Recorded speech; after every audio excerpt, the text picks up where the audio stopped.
Hi. What's up?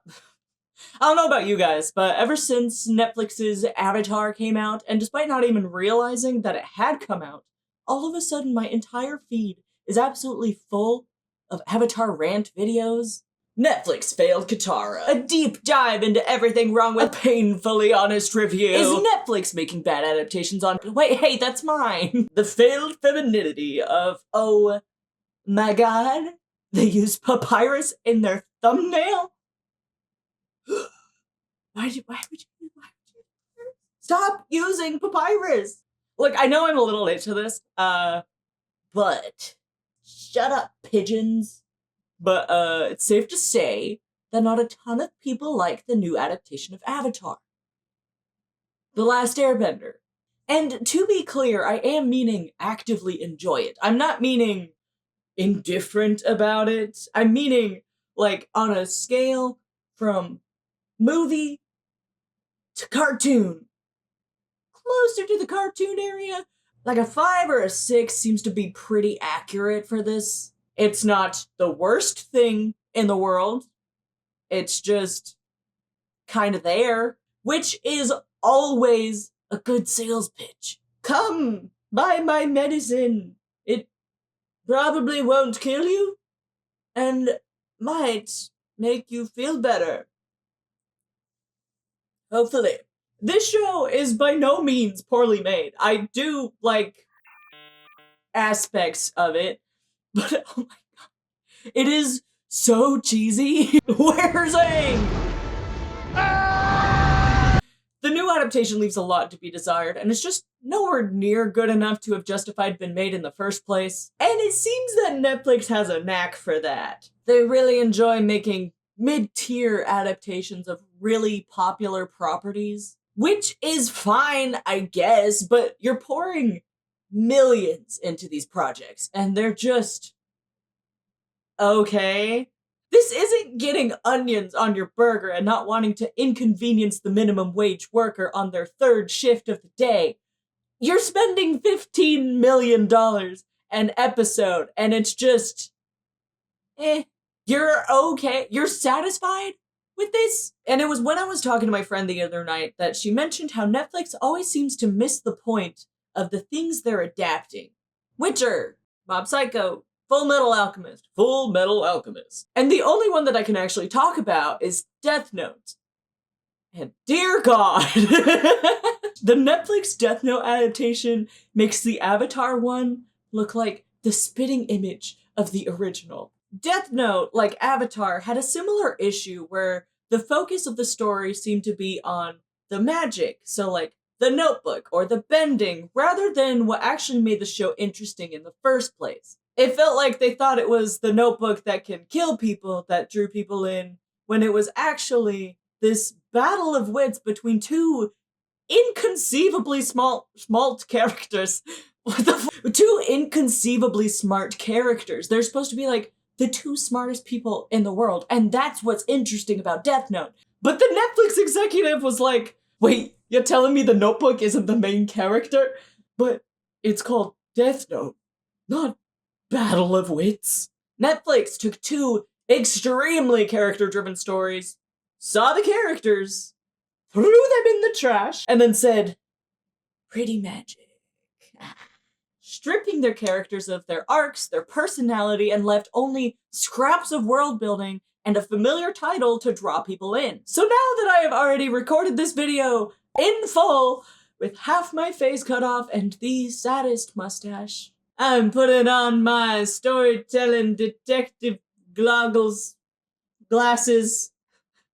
here to look at the remains of yet another failed Netflix adaptation. Let's go!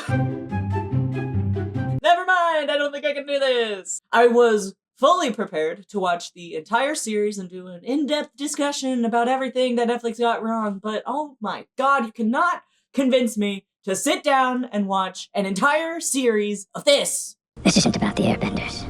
This is about one who lives among them, the only one who could possibly stand in our way. But the Avatar is yet to be revealed. Which is why we have to kill them all. So I will only be talking about the first episode. Excuse me, I have the toddler. Excuse me, I have the suspension band of a toddler. This isn't The Walking Dead, people. Pick up the pace. The decision to have every single bit of exposition told to us through dialogue makes this show so much slower than it needs to be. It's rather than being slow literally, it's also slow not literally. It's also slow in its storytelling because they're having to spoon feed us everything. It's like they're scared if they don't remind us that Aang is the avatar that we're gonna forget. Which is strange considering the target demographic for this show, Netflix's new Game of Thrones, is the same exact audience who watched the show in 2005. So they're banking on the people who watched the show as a kid to watch this more mature, gritty version now, and then also being like, do you think they know Aang's the Avatar? The Avatar. And we need the Avatar. You are the Avatar. You are the Avatar. Look, I know we put in 5 minutes and 50 seconds of airbenders being killed, but what if they forgot? Sokka, say the line! Airbenders don't exist anymore. Hurry, Gran, do Katara's monologue, lest we forget what show we are in. Long ago, the four nations lived together in harmony. Then everything changed. I think it's interesting to look at the beginning of the cartoon versus the scene that it produced in the Netflix version. The first scene from whenever they show the Water Tribe to Aang's first few lines is probably one of the best written openings. I know, shocker, Avatar did something well, but I want to emphasize just how well the creators establish character and world through this scene, and I think the best way to do this is to show you the scene from the Netflix version and kind of show you where they went wrong. We start with Katara trying to waterbend in the abandoned Fire Nation ship, failing, and then we get an establishing shot of Wolf Cove. Sokka is doing his lecture thing, and there's something about his delivery that makes it a whole lot less comedic, and more like he's trying to bully a ton of children. Is there a problem? Didn't think so. Okay, back to your duties. Sokka says they need to go hunting because the fishing boats came back empty, and we get the smidgenest amount of nuance when he says, This proves if you want something done right, you gotta do it yourself. because it's thematic for their journey. It's not necessarily a character arc, it's just foreshadowing. But I can't take it seriously because the only prop that the prop department had was fish. I mean, look at all this fish. Fish, fish, fish, fish, fish, fish, fish, fish, fish. My guy, the reason that the boats came back empty is because you already caught them all. You gotta give them a chance. Go fish. You got fish! Why is there this desperate need to go get more? So they go out fishing and they talk about how, Katara, you can't waterbend because you'll get killed by the Fire Nation. Well, Sokka, the Fire Nation hasn't come in 3 years. That's my Katara impression.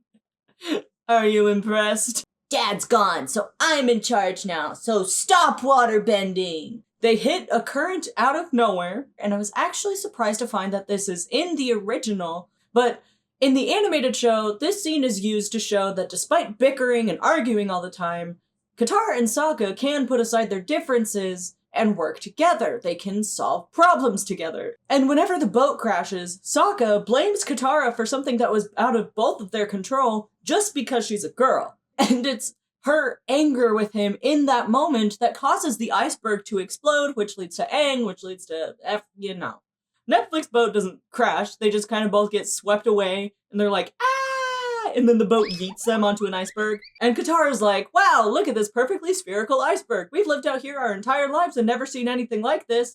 And Sokka's like, Huh, weird. and then for some reason, we cut to Zuko in the Fire Nation ship, just kind of doodling. The iceberg starts to shake for no actual reason. Big laser, bald boy pops out. They bring the little bald man home, set him on some driftwood with a mysterious brown pelt. What animal did this come from? And Gran tells us all about how this little man is actually an airbender. Oh my goodness, these are airbender tattoos. Gran, how old are you? I thought you were like 80. Is Gran older than the Avatar? They leave this potentially dangerous stranger alone in the room, and Zuko's like, it's the Avatar! And for some reason, Iroh sounds like he's gaslighting Zuko. That's where we have to go. Where you think we'll find the Avatar? Yes. Because of the light.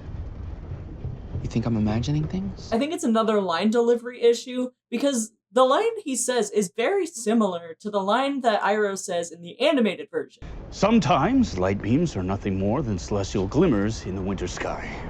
It has to be him! Oh, it's just the celestial light. We've been down this road before, Prince Zuko. But the voice actor made him sound much less like, you're crazy, man. The Avatar doesn't exist. That's why your dad sent you out here. He doesn't love you. And much more like, I don't want you to get your hopes up. Come on. Let's play another round of Pie Show and drink some jasmine tea, bro. Zuko tells us it's his destiny to become the Fire Lord, and it's a very interesting change because it changes his motivation from just wanting to go home, which is so sad, to wanting to take over the throne and be a tyrant.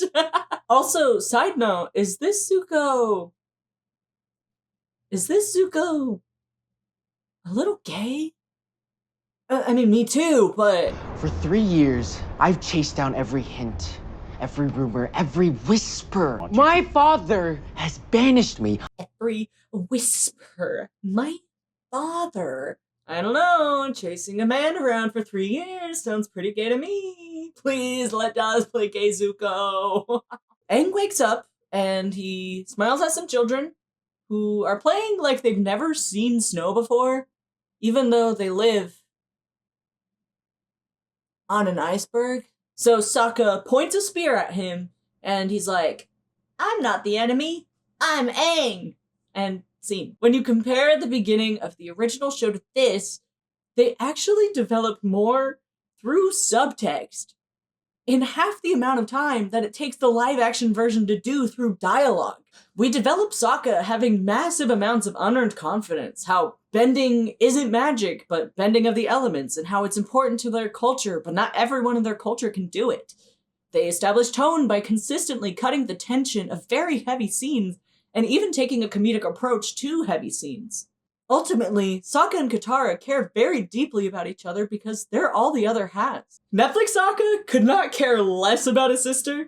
It is wild that a hand-drawn version of this show puts more emphasis on Sokka caring about Katara than the live-action one does. Netflix Sokka out here for self-preservation, man. Iceberg explodes.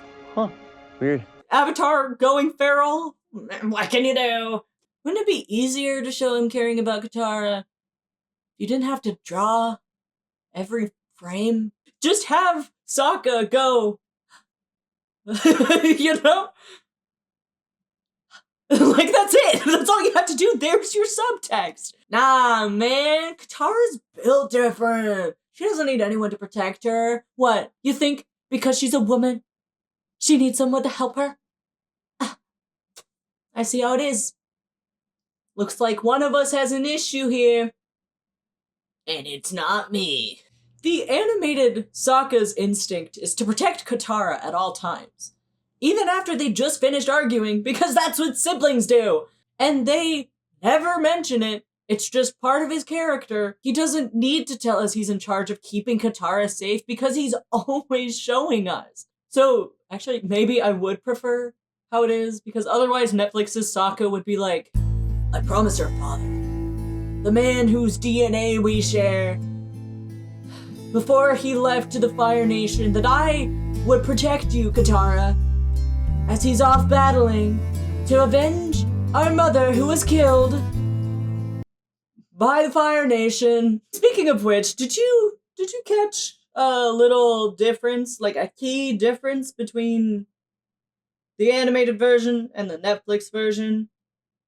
They never mentioned their mom is dead in the first episode. They kind of allude... Why does there hair on me? They kind of allude to it, but their conversation in the boat is about how their dad is gone and now Sokka's in charge, rather than their mom being dead, which kind of doesn't seem like a big deal, but considering the whole misogynistic elephant in the room, it's interesting to take a look at. Everyone's heard about it by now. Netflix very nobly and courageously got rid of sokkas sexism in their live-action version because it didn't adapt very well. At least that's what they said. And I can actually kind of see where this is coming from. Some things just don't translate well to live action, but there is a way to keep, like, the essence of it and not be offensive. One of these ways is by calling him out on his behavior, proving him wrong immediately. And the interesting thing is the cartoon does both of these, and they do it very well. Every time he's demeaning to women, he's immediately proven wrong. He's immediately called out. And over the course of 4 episodes, that's right, 4 episodes, Netflix made it seem like he was this raging misogynist for the entire series. But it is a 4-episode arc, and if Netflix had kept it in, his arc would have been complete by not even halfway through episode 2 of the first season. The thing about this particular arc, this particular show, how it is held and handled, it not only teaches boys that women are more than just girls. There's nothing that is particularly women's work. There is also a lesson to be learned by the women who watch the show that they can be warriors too. They are not tied down to anything because of their gender. That's why this is important, not because it is vital to men. So instead of doing this, they decide to get rid of it and take an accidentally more misogynistic approach to the show by erasing the women's agency, their personalities, their character arcs.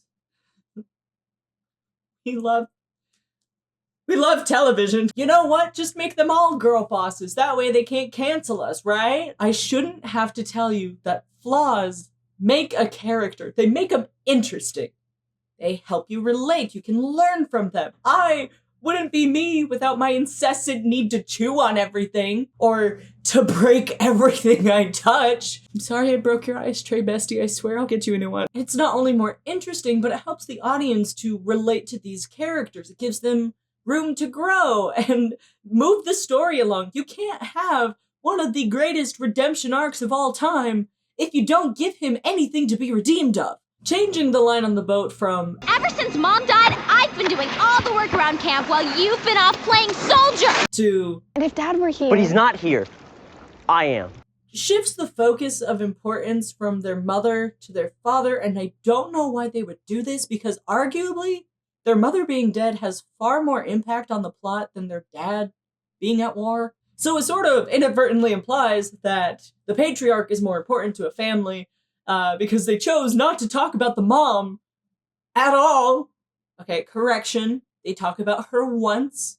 They go, "What would Mom say?" But it doesn't really add anything because anyone could have said that line and it would have had the exact same effect on the plot. The only thing that focusing on their dad instead of their mom establishes is that Sokka is now in charge. And A, he can show us. B, their mom being dead already establishes this. So what are we doing here? Their mother being dead is far more important as a plot device because it not only gives the audience a reason to fear the Fire Nation, it gives Katara and Sokka a reason to fear the Fire Nation, and gives them an extremely personal motivation to help Aang put an end to this war. Their mother's death is what fuels Katara's passion and her rage, but they got rid of it, so it's interesting to look at a show that is known as one of the best written shows of all time, and then look at the adaptations that it produces, because it didn't just produce one bad adaptation, it produced 2. Considering the millions they had in resources, the cast, and then they also had access to the original creators of the show, this should have been a slam dunk. So how did this happen?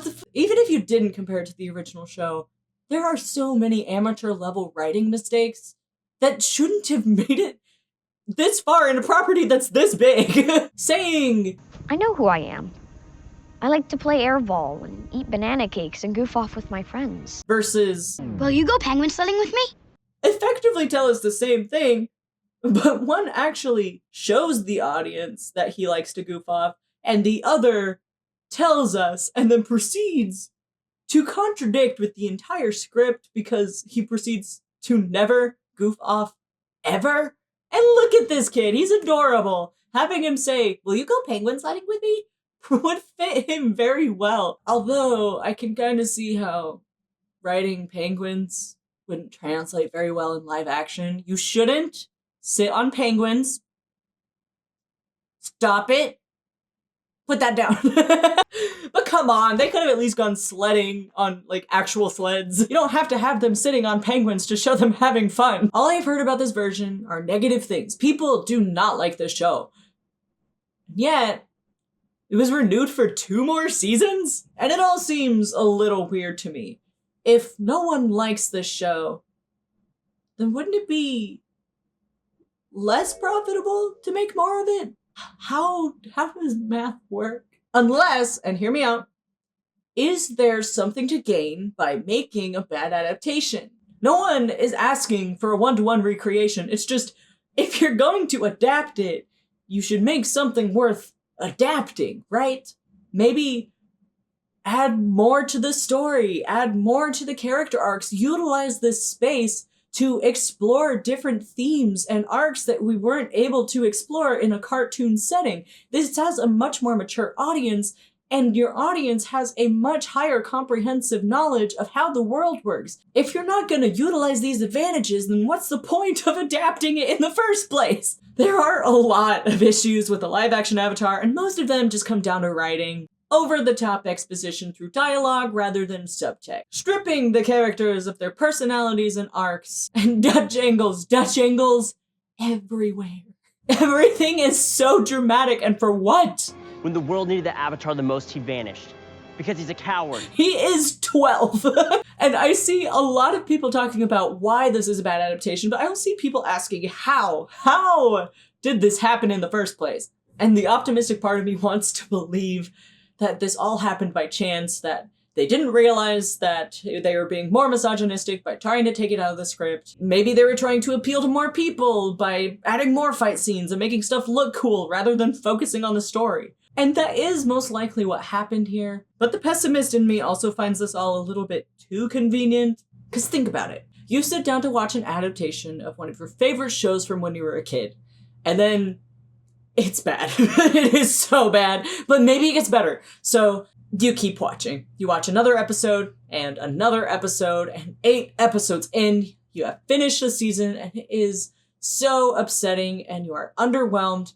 So you decide to watch the original show, and what do you know? It's also on Netflix. So you watch season 2 and season 3, and then of course you gotta watch Korra now. So you watch season 1 and 3 and 4, because season 2 didn't happen. And you're still a little upset, so you watch some YouTube videos about it, and you feel so hurt. But every video that has been made on YouTube inadvertently encourages the viewers of 1,000, 1,000,000, to watch the live-action version of Avatar, which then encourages them to watch the cartoon version of Avatar, which then encourages them to watch Korra, and the cycle continues. And then I realized, is this rage bait?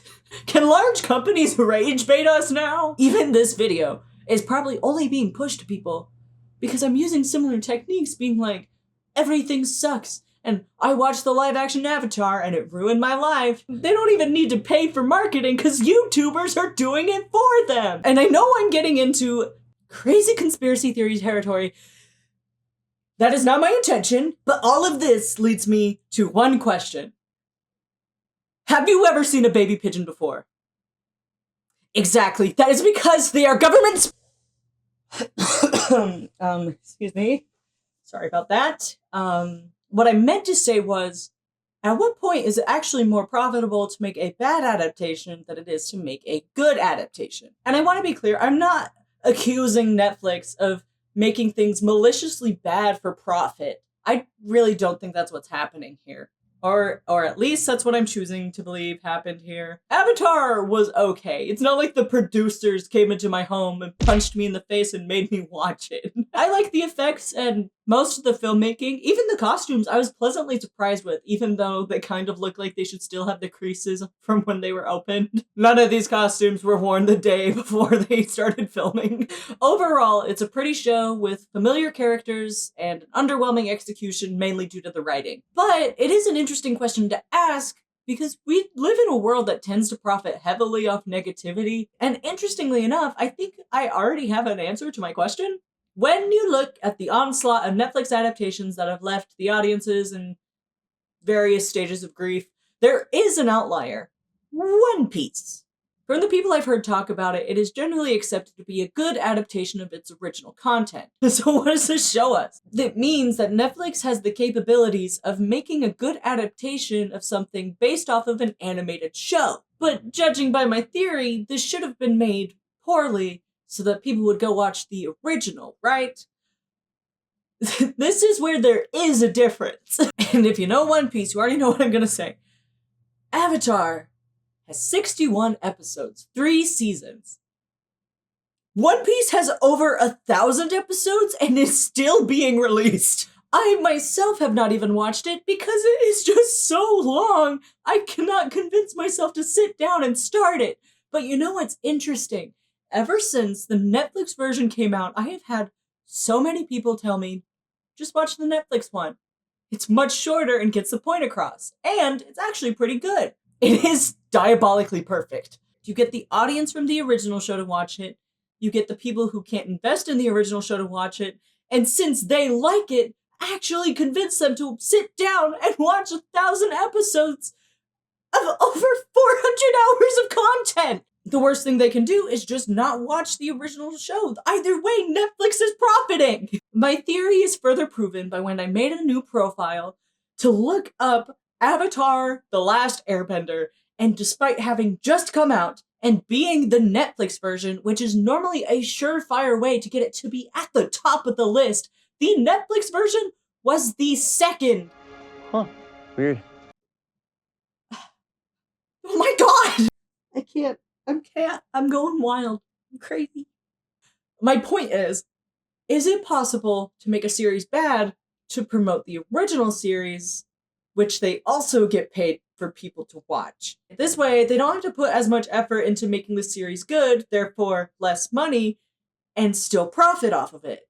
Ultimately, the goal of a streaming service isn't to tell good stories, it's to make money. It's to get clicks, it's to get views. This shouldn't have to be one of those, yeah, they did it bad, but we could take this as a lesson of how to learn in the future. Yeah, we can do that. But since it's such a big corporation making these mistakes and theoretically actually benefiting from these mistakes, I don't know how much I trust the Netflix overlords to actually learn from this.